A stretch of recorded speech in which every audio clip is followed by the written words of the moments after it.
Matvælaöryggi mikilvægt fyrir okkur Íslendinga? Hvernig þróast íslenskur landbúnaður og umræðan greinina alltaf sanngjörn? Halla Eiríksdóttir í stjórn Bændasamtaka Íslands og hún gestur í Landsbyggðum.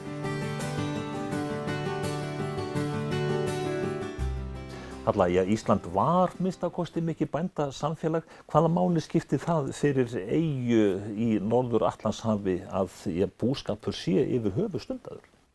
Þú meinar ef að breyta Íslandssögunni?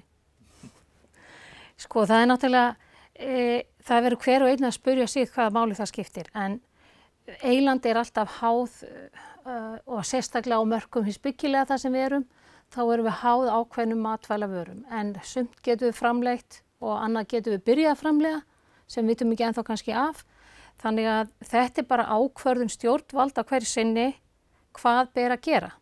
Fólki í landinu getur ákveðið það líka en það kannski kemst ekki eins langt af því að umhverfið og rekstrarskilyrðin eru þannig að það getur ekki komist áfram með sína vöru. Ef innflutningurinn algjör og algjörlega ósamkeppnisfær. Þú ert nú ekki að mæla með algjörum innflutningi væntanlega. Ég sé ekki tilgangi með því, af því það er svo stutt síðan við fórum í gegnum þennan efnahagskreppuna og þá rann bara upp fyrir mönnum ljósa að við eigum bara mjög lítinn lager af ýmsum vörum sem við erum háð öðrum. Þannig að olían átti að endast í x fjölda mánaða, hveiti í þetta mörg, fóður í þetta marga mánuði. Þannig að þegar þetta var þrotið, hvað þá?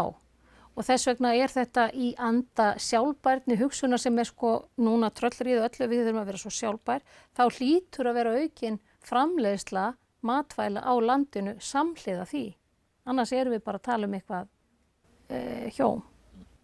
Matvælaöryggi, það hugtak getur nú verið ansi víðfemt, en bara það að þjóð framleiði sína eigin fæðu, það hlýtur að skipta miklu máli. Vissulega gera það og það í raun og veru það sem við gerum og það sem að fjármagni sem helst innan hagkerfis, það skiptir auðvitað máli.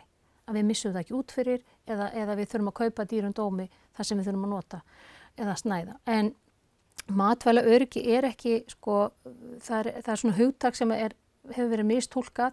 Það er náttúrulega öryggi að vita hvernig matvælinn unnin og þá erum við mjög heppir en við höfum góðan rekjanleika hér á Íslandi. Við höfum hampað á góðu vatni sem mjög mikilvægt í allri matvælaframleiðslu. Það sem sagt, hreint vatn mjög mikilvægt. En svo það líka kannski í matvælaöryggi, það bara hvernig varan merkt. Og matarfölsun var bara orð sem ég hafði bara aldrei heyrt hérna fyrir nokkrum árum og ég skildi ekki þetta orð til að byrja með. En í dag vita það flest allir að það til eitthvað sem heitir matarfölsun. Og það í dag kannski meira, hvað myndi ég segja, mér finnst það svona, hvað matvælaöryggi? Það bara ég veit að maturinn sem ég að kaupa í einhverjum umbúðum sé raunverulega það sem stendur utan á. Og það kannski breytingi það sem var að við þurfum að lesa umbúðir, hvaðan varan, þetta örugglega réttmerkt og það það sem við komum íslenskum framleiðendum sem að kaupa og umpakka. Þú ferð að lesa það, þetta raunverulega íslensk kjöt eða þetta flutt inn og pakkað á Íslandi. Alls konar svona hlutir, grænmeti, þetta líka. Þetta eru hlutir sem eru svona hluti af þessu matvælaöryggi. En má ekki búast við að þessi heimur, hann verði bara flóknari og flóknari með hverju árinu sem líður? Jú, og þetta náttúrulega bara samkeppni, framleiðenda. Og þar komum við að hver staða okkar gagnvart innflutningi og tollum og slíku.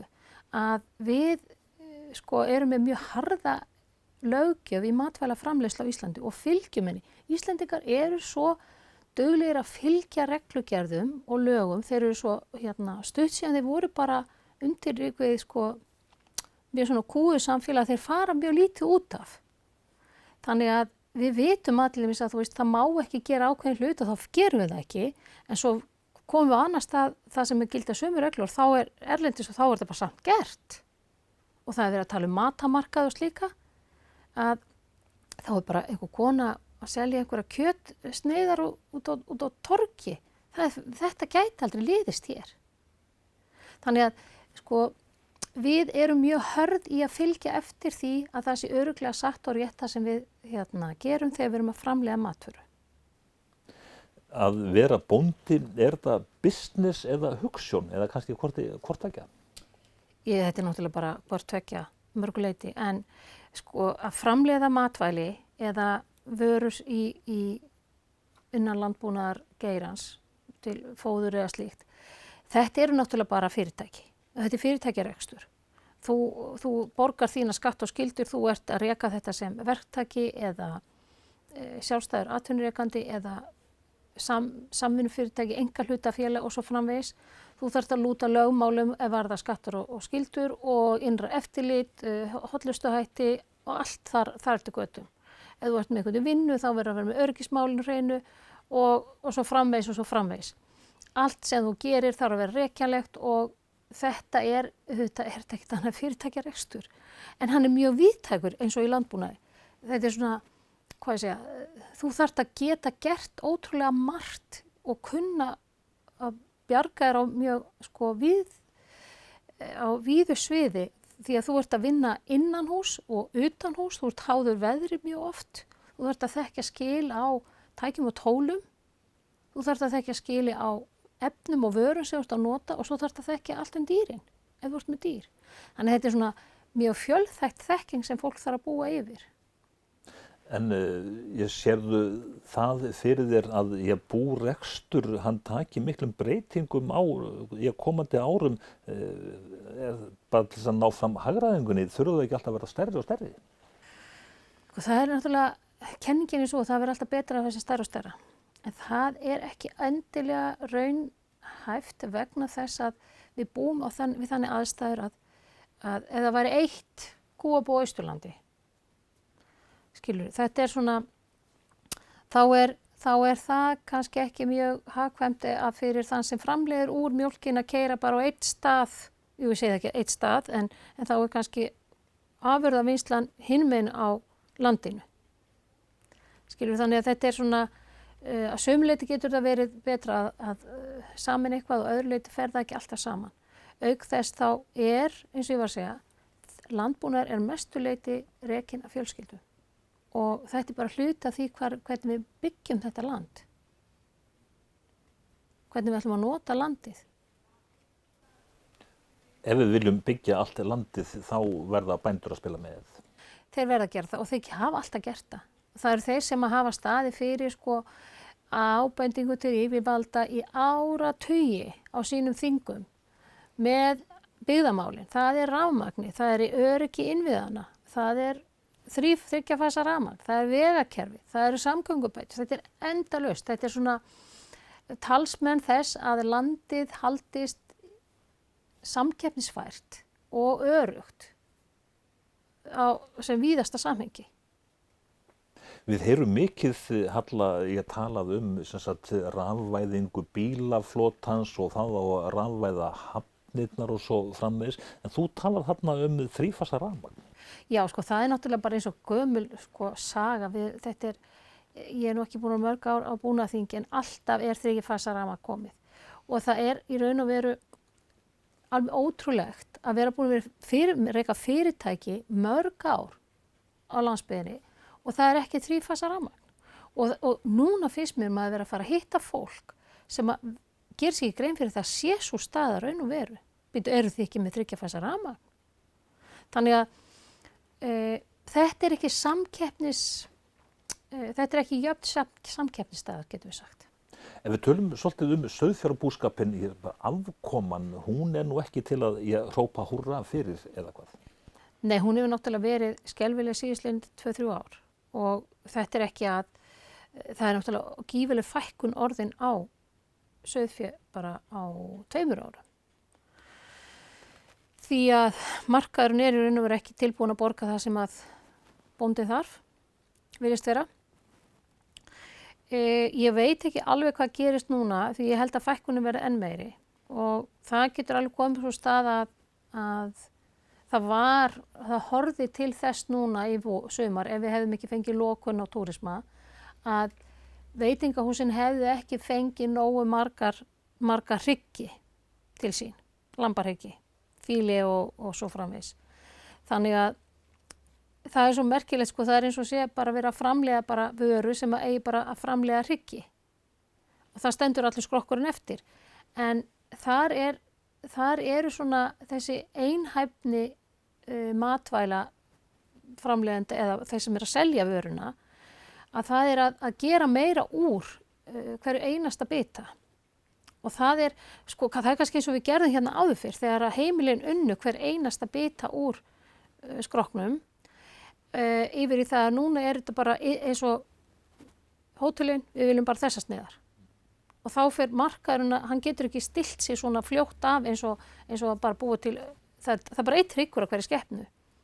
En bara sem dæmi, ég sá þátt sem að vera iðnaðarmaður, hann var að sýna hvernig Skotar voru að vinna með sitt sauðfé, að þá voru þeir að þjálfa hálsvöðvana, því það eru vöðvar sem eru notaði alveg sérstaka steikur og með því að láta bara kindurnar fara upp og niður með höfuð reglulega. En þetta við erum ekki komið nógu langt í þessu. En vöru þróunin, hún nú að stórum hluta sem sagt í höndum bændanna. Já, og þar hún frábær á sömu stöðum, alveg sjáðu bara hvítakjöti, kjúklingabændur. Þeir eru alveg bara rosalega flinkir í að gera alls konar vörur fyrir í allra handa. Hvað það ekki í kjúkling sem þú færð ekki út í búð? Það ótrúlegasta. Þú getur fengið það steikt, þú getur fengið soðið, þú getur hrátt, frosið alla tegundir og alla bita og tegundir. Og það hjálpar til af því að markaðurinn keyrir svo mikið á, þú opnar ekki sjónvarp eða fjölmiðil annað það sé eitthvað kjúklingaréttur. Skilurðu, þetta hjálpast alltaf að. Eins svíni, það líka að búið að vera svona, svínakjötsframleiðendur, þeir hafa líka verið mjög svona öflugir á sínu. Ég myndi segja að lambakjötið hefur ekki náð eins mikla því þar eru við með okkar hefðir og formfestu, sem að segja. Þannig að við eigum svolítið í land með það og eigum eftir að ná lengra, ég efast ekkert það.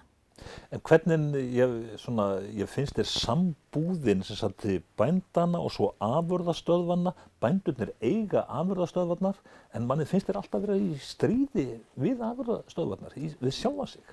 Já, það náttúrulega, ég veit ekki hvernig ég að útskýra þetta einu sinni, Þetta í eigu og stjórn þeirra líka í höndum bænda, en samt tekst einhvern veginn ekki að búa til nógu mikið pening úr þessu. Ég held að ef að þetta væri markaður fyrir allt þetta kjöt og við gætum selt þetta hærra verði, þá væri þetta vandamál ekki til staðar. Af því að lambakjötið best í heimi. Það segjum við. Tölum aðeins afréttina. Núna verið það nýbúið að kynna, það búið að kortleggja gróður og beit. Já, þú vitna vendarlega verkefni sem kallað Grólin. Já. Þetta verkefni var að frumkvæði sauðfjárbænda, kom í tengsli við svona landnýtingaráætlun sem að Landgræðslan lagði á hendur þeirra suma bænda sem voru í gæðastýringu. Og það var, svo sagt, það var kannski ekki nógu, það var ekki nógu mikið jafnræði þar líka heldur. Og menn túlkuðu hlutin á mismunandi hátt. Þannig að til þess að ná vitsmunalegri niðurstöðu þá lögðu sauðfjárbændur það til að það lögð svona vinna í að kortleggja landi með tilliti gróðurfars og beitarhaga. Og það vinna sem verið að eiga sér stað núna. Nú búið að leggja grunnkortið og beitarsvæðin, þau eru að hluta til, en það verið að fara að vinna þau til framtíðar. Þannig þetta kort það lifandi gagn, ef svo má segja. Og þetta hugsað til þess að nú getum við séð hvernig landinu fleygir fram eða sleppir út frá gróðurfari og hvað beit sauðfjár og síðan bætum við öðrum þáttum eins og hross, eins og villtir fuglar og fleiri. Bara samspil sauðkindarinnar og náttúrunnar. Það nú talað að sauðkindin hún sé að naga upp allt hálendið. Já, þetta er svona mýta vil ég meina sem að búið að setja í eitthvað svona, það líka þessi búið að meitla þetta, en sko, það nefnilega þannig að við tölum hluti í svona almanna tali sem að kannski ekki alveg raunveruleikin á þeim tíma, vegna þess að það hefur eitthvað breyst og það líða einhver ár þangað til að almenn vitneskja nær breytingunni. Bara þetta til dæmis að þau hefur að tala hvernig sauðkindin eyðilagði allt. Þegar var stunduð, sko þegar fé gekk á veturnar úti á landinu, þá gekk það verulega á gæði þess. Þetta þekkist bara ekki í dag. Núna fær bóndinn ekki að fara með fé í þetta land nema þegar að gróðurinn hefur tekið við sér. Og það eru bara 90 dagar sem þú mátt vera með það. Skilur, þannig að þetta eru allt önnur skilyrði og það annað sem að skýri kannski hnignun á gróðri heldur en sauðkindin. En það eins og við bara getum ekki lært að það séu fleiri þættir þann inni. Við höfum aukið skógrækt og bændur, þeir eru margir í skógræktinni. Já, og það eins samstarfsverkefni skógræktar og bændasamtakana að taka kolefnisjöfnun bara inn í þeirra búskaparhætti, að við getum unnið með þetta samhliða og gera það á þann hátt að það sé hægt að votta þetta á einhvern, sko þetta sé bara ekki svona bara eitthvað út í loftið, svo má segja. En við erum alltaf að reyna að komast nær því hversu mengandi okkar framleiðsla og hvað getum við gert til þess að vinna gegn því og bændur að vinna í sínum umhverfismálum alveg markvisst og þar kannski miklu meira unnið heldur en fólk áttar sig á. En þetta ekki líka sem sagt, ég bara að setja gróðurbelti að þarna verið að hjálpa til við ræktun landsins á svo margan hátt, skjólbelti? Jú, það náttúrulega kannski hlutur sem að við Íslendingar höfum gert allt og lítið af, það skjólbeltaræktun. Að ná niður vindhraðanum og kælingunni með að við hvað við getum náð miklu meiri afkvæstum við að hækka hitan við að kæla ekki niður landið. En þetta hefur verið, það náttúrulega, það sem merkilegt með ræktun og Ísland, það hægt að rífast svo mikið þetta. Við ætlum alltaf að bæta okkur en við rífumst það hvort við nota grasi eða tré og það mun alltaf verða, skilurðu. Það verður álitamál hvort að setja tré hér en við verðum allavega að standa vörð land sem núna nota til ræktunar að taka það ekki undir skógrækt sem ekki hægt að nýta til framleiðslu á korni eða slíku, það sem við kannski nota núna sem beitarland. En ef að bændum fækkar mjög á næstu árum, hvernig verða þá þessi mál til þess eins og bara jarðræktin? Það náttúrulega bara áhyggjuefni hvernig það hnignar á mörgum stöðum, hvernig góð akuryrkja orðin að bara órækt, ef svo má segja. Og það bara stuð sem ég keyrði í Suðurlandi og ég horfði bara að segja hvað var hægt að rækta mikið á kornum hérna og svona. Skilurðu, það verður einhver að vilja þetta og það verður að vera einhver til þess að vinna þetta og það verður að vera einhver til að kaupa það. Bara þetta dæmi sem að þetta íslenska haframjöl sem á markaðinu núna. Það ekkert endilega allir sem vita það einu sinni að þú getur keypt bara íslenskt haframjöl. Þetta dæmi nýsköpun að hluta til. Það eru fleiri korntegundir sem við gætum kannski farið í fóðurræktun. En það koma ár sem verða okkur alltaf erfið. Og það hefur sýnt sig að þeir sem að fara af stað, þeir hafa þá gefist upp þegar að slæmu árin koma. Og þá nú kannski farin að tala næst nýsköpun í landbúnaðinum. Já, og það er svo mörg spennandi tækifæri og maður sér bara eins og landbúnaðarháskólann, krakkarnir þar, þau eru náttúrulega að koma alltaf með einhver verkefni. Ég held kannski ef okkur hefur ekki tekist nægilega að lyfta þessu svolítið betur upp það sem búið að gera og við þurfum að gera miklu meira því að sýna fram og hvað búið að gera í nýsköpunar ferlinu og það endalaust tækifæri. Það alltaf hægt að bæta og finna leiðir sem að hjálpa okkur að gera hlutina öruggari, betri og hagkvæmari.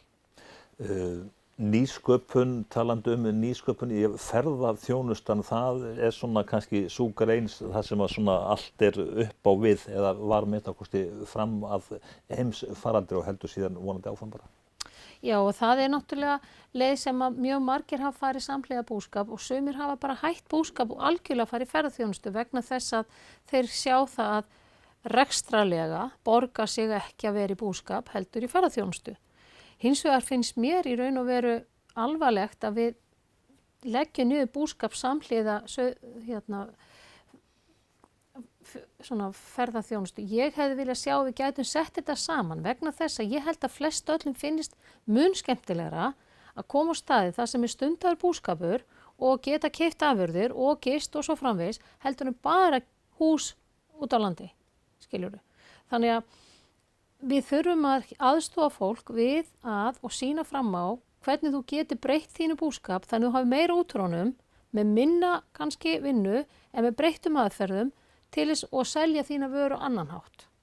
Og það kannski svona áskorun framtíðarinnar.